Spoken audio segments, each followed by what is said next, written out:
आज आपण English grammar मधला अतिशय महत्वाचा असा भाग पाहणार आहोत आणि तो म्हणजे टेन्स. हे टेन्स आहेत. टेन्सचे मुख्य 3 प्रकार पडतात.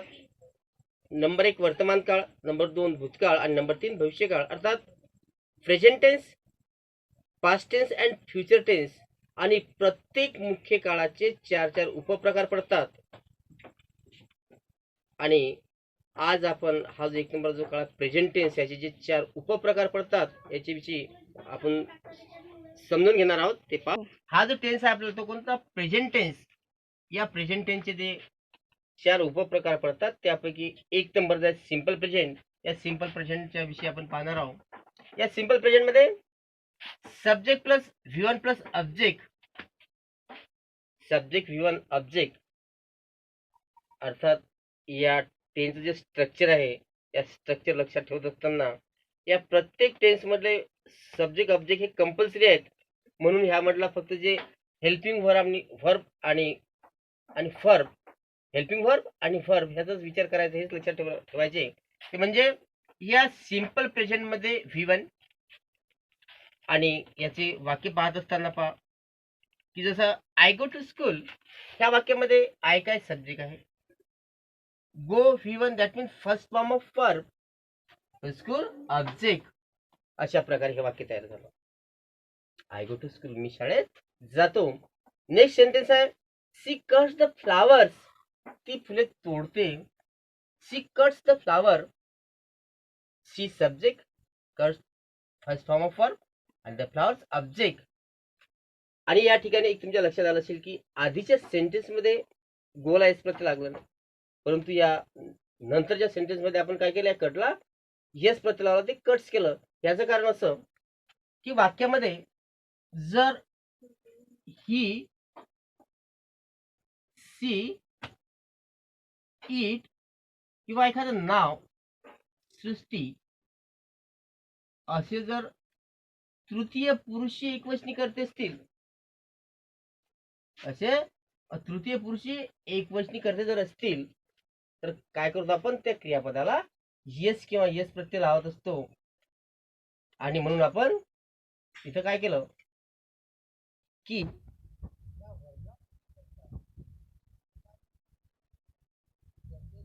Third person singular, third person singular जर असतील तर त्या व्हर्बला येस किंवा येस प्रत्यय लागत असतो. नंतरचा सेंटेन्स पहा, सृष्टी सिंग द सॉन्ग. पहा इथं हा थर्ड पर्सन, हे जे हा जो करता आहे हा करता थर्ड पर्सन सिंग्युलर असल्यामुळे काय झालं, या सिंगला येस प्रत्यय लागलं. सृष्टी सिंग द सॉन्ग, यामध्ये सृष्टी हा सब्जेक्ट आहे, नंतर सिंग हे फर्स्ट फॉर्म ऑफ वर्ब आणि सॉन्ग ऑब्जेक्ट. अशा प्रकारे या सिंपल प्रेझेंट टेन्स मधले हे वाक्य तयार झाले. आपण नंतर पाहू आता ह्यामधले निगेटिव्ह.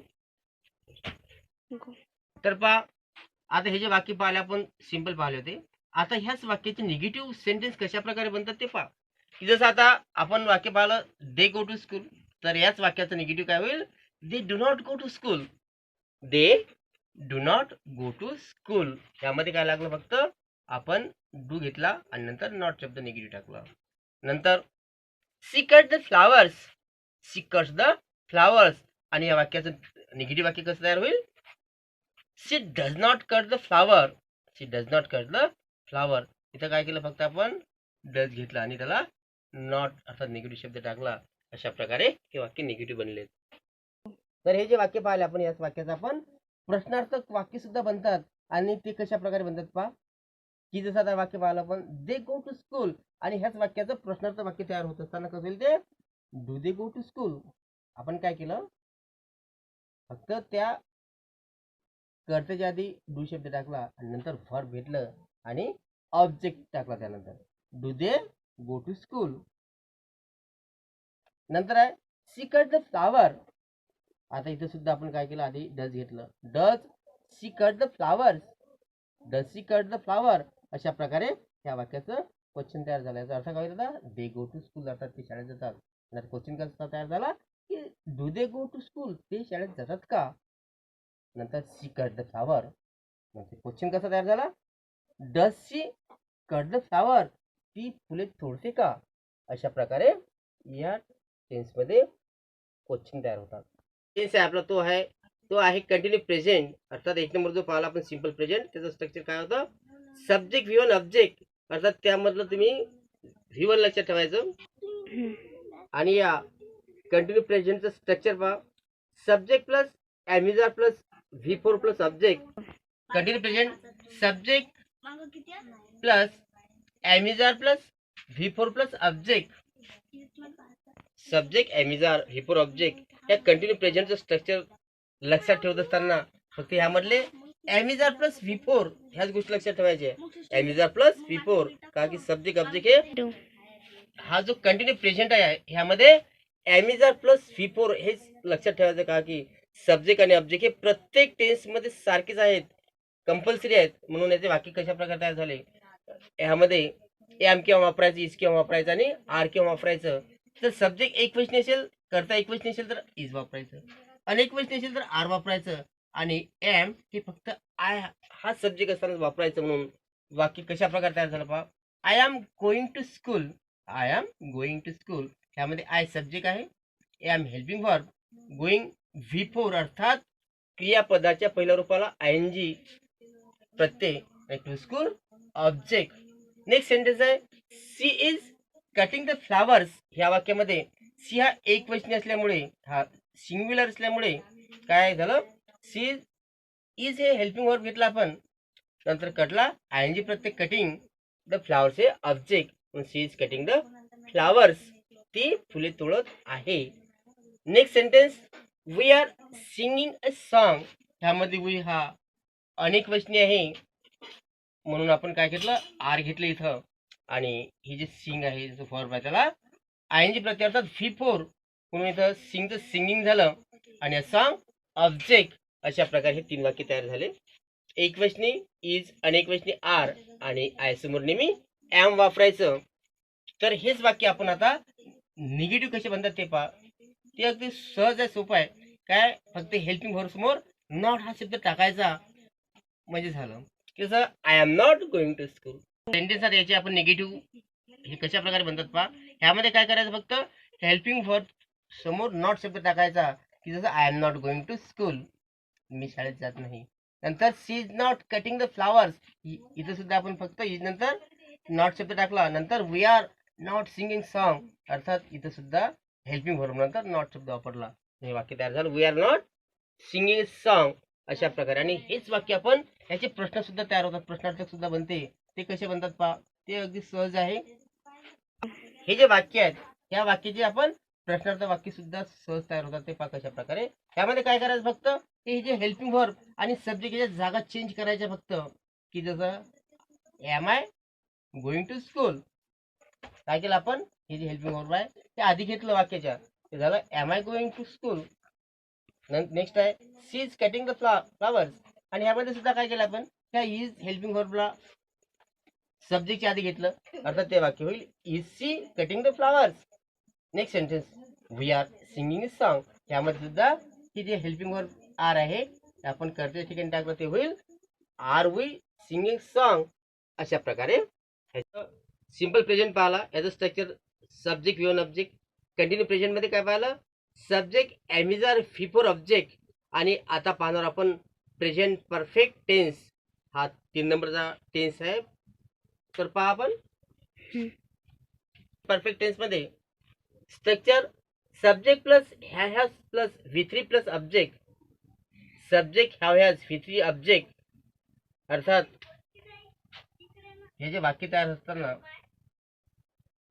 सी काय याच्यात subject, she has made coffee, she has made coffee, तिने कॉफी बनवली आहे. अशा प्रकारचा हा प्रेझेंट परफेक्ट टेन्स, अर्थात यामध्ये आपली क्रिया पूर्ण झालेली असते म्हणून ही हा प्रेझेंट परफेक्ट टेन्स आहे. अर्थात she has made coffee, she subject has helping verb आणि made V3 that mean third form of verb आणि कॉफी ऑब्जेक्ट.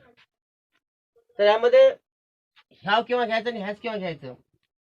एक वचनी जर सब्जेक्ट असेल, एक वचनी जर करता असेल तर हॅज वापरायचं. म्हणून आपण इथं ह्या वाक्यामध्ये सी हा सब्जेक्ट असल्यामुळे एकवचनी असल्यामुळे सिंग्युलर असल्यामुळे हॅज हेल्पिंग वर्ब वापरलं. आणि मेकचं made third form of verb that mean make made made म्हणून मेड केला आपण. She has made a coffee. Next वाक्य पहा. They have climb on mountain. They have climb on mountain. इथं दे हा अनेक वचनी आहे. हा अनेक वचनी करता असल्यामुळे अनेक वचनी सब्जेक्ट असल्यामुळे इथं काय केलं आपण ह्या हेल्पिंग वर्ब वापरलं. नंतर क्लाइंबचं third form climb on mountain हे ऑब्जेक्ट म्हणून वाक्य तयार झालं. They have climb on mountain. ते पर्वतावर चढले आहेत. अशा प्रकारे हा प्रेझेंट परफेक्ट टेन्स बनते. नेक्स्ट ह्यामध्ये आय हा अपवाद आहे. अर्थात आय समोर आय जर एकवेळेस नेला तरी या आय समोर नेहमी हॅव वापरायचं. म्हणून I have completed my homework. मी माझा गृहपाठ कम्प्लीट केलेला आहे, पूर्ण केलेला आहे. तर पहा हा जो काळ आहे हे स्ट्रक्चर शिकत असताना एक लक्षात ठेवा की मी तुम्हाला अगदी स्ट्रक्चर कशा प्रकारे लक्षात राहील याची मी तुम्हाला शेवटी व्हिडिओच्या शेवटी एक शॉर्टकट मध्ये ते देईल. ते अगदी एका वाक्यात पूर्ण चारही टेन्सचे ते स्ट्रक्चर येईल. आणि हा जर व्हिडिओ तुम्हाला आवडला तर निश्चित लाईक करा आणि आपल्या मित्रांना शेअर्स करा. आणि याच्यावर काही चेंज करायचे असतील काय तर मग कॉमेंट सुद्धा करा. कसं आहे या प्रेझेंट परफेक्ट टेन्स मध्ये अशा प्रकारे वाक्य बनले. She has made coffee. They have climb on mountain. आणि I have completed my homework. आणि ह्याच वाक्याचे आपण निगेटिव्ह वाक्य सुद्धा तयार होतात की जसं मी तुम्हाला आधीच सांगितलं की हेल्पिंग वर्ब समोर फक्त नॉट शब्द वापरायचा. She has not made a coffee. नंतर they have not climb on mountain. आणि I have not completed my homework. आणि ह्याच वाक्याचे प्रश्नार्थक वाक्य सुद्धा तयार होतात. ते अगदी शॉर्टकट आहे. आणि याचे क्वेश्चन तयार करत असताना अगदी सोप्या काय याची हेल्पिंग वर्ब आणि सब्जेक्टच्या जागा चेंज करायच्या की जसं यामध्ये काय होतं शी हॅज मेड कॉफी काय करायचं has C made coffee. Next sentence they have climb on mountain. ह्यामध्ये क्लाइंब ऑन माउंटन इथं सुद्धा तसंच. म्हणजे या सब्जेक्ट आणि हेल्पिंग वर्बच्या जागा चेंज करायच्या. म्हणजे याचे ह्याच वाक्यामध्ये या प्रेझेंट परफेक्ट टेन्स मध्ये अशा प्रकारे त्या क्वेश्चन सुद्धा तयार होतात. क्वेश्चन वर्क सुद्धा तयार होतात. प्रेझेंट टेन्स आतापर्यंत आपण सिंपल प्रेझेंट पाहिला. Subject plus V1 plus object. नंतर पाहिला continue present subject plus am is are plus V4 plus object. नंतर पाहिला present perfect tense subject plus have has V3 plus object. आणि आता पाहतोय आपण प्रेझेंट परफेक्ट कंटिन्यू की जो प्रेझेंट टेन्स मधला 4 नंबरचा प्रकार आहे. तर पहा प्रेझेंट परफेक्ट कंटिन्यूस टेन्स आणि ह्याचं स्ट्रक्चर आहे subject plus have has been plus V4 plus object. आणि याचे सेंटेन्स कशा प्रकारे तयार झाले पहा की जसं she has been waiting bus for 2 hours. पहा आता हे वाक्य कसं बनते. She has been waiting bus for 2 hours. आतापर्यंत जे टेन्स होते त्यामध्ये काय होतं subject form helping verb form object. परंतु हा जो प्रेझेंट परफेक्ट कंटिन्यू टेन्स हा टेन्स कसा आहे तर हा टेन्स असा की या टेन्समध्ये जी क्रिया ही पूर्ण झालेली आहे परंतु ते सुद्धा आपल्याला कंटिन्यू दाखवायची आहे. अशा प्रकारे हा प्रेझेंट परफेक्ट कंटिन्यू टेन्स बनते. अर्थात पूर्ण झालेली आहे परंतु ते काय चालू दाखवायची आपल्याला. म्हणून ह्या टेन्समध्ये पहा she has been waiting bus for 2 hours. यामध्ये सी सब्जेक्ट आहे हॅज बीन हेल्पिंग वर्ब आहे वेटिंग V4 आहे अर्थात क्रियापदाच्या पहिल्या रूपाला ING प्रत्यय. बस हे ऑब्जेक्ट आहे आणि नंतर फॉर 2 hours हे इतर शब्द आहे की ज्याला इंग्लिशमध्ये रिमाइनिंग वर्ड्स असं म्हणतो आपण. म्हणून हे वाक्य असं बनलं. नेक्स्ट वाक्य पहा Utkarsh has been playing chess since 8 o'clock. Utkarsh has been playing chess since 8 o'clock. Utkarsh 8 वाजतापासून चेस खेळत आलेला आहे. अर्थात ह्या काळामध्ये क्रिया तर पूर्ण झालेली आहे परंतु ते सुद्धा आपल्याला चालू दाखवायचे कंटिन्यू दाखवायचे आहे. म्हणून ह्यामध्ये उत्कर्ष हा सब्जेक्ट आहे हॅज बीन हेल्पिंग वर्ब आणि प्लेइंग V4 दॅट मीन क्रियापदाच्या पहिल्या रूपाला ING प्रत्यय आणि चेस ऑब्जेक्ट आणि सिन्स 8 o'clock. अर्थात ह्यामध्ये सिन्स आणि फॉर अशा प्रकारे 2 शब्द वापरले जातात. आणि ते कोणत्या वेळेस जर एखाद्या वाक्यामध्ये ती क्रिया जर परफेक्ट टाइम जर असेल की जसं या वाक्यामध्ये Utkarsh has been playing chess since 8 o'clock. कारण ह्यामध्ये 8 वाजताचा जो टाइम परफेक्ट दिला आहे म्हणून आपण इथं सिन्स हा शब्द वापरला. आणि नेक्स्ट वाक्य पहा की जसं we have been watching TV for 1 hour. We have been watching TV for 1 hour. तर ह्या वाक्यामध्ये काय की आम्ही 1 तासापासून टीव्ही पाहत आलेला आहो. अर्थात यामध्ये परफेक्ट टाइम नाही म्हणून हा जो फॉर शब्द हा का ड्युरिंग साठी अर्थात निश्चित पिरियड नाही म्हणून ह्यामध्ये काय अशा वाक्यामध्ये या फॉरचा यूज करायचा.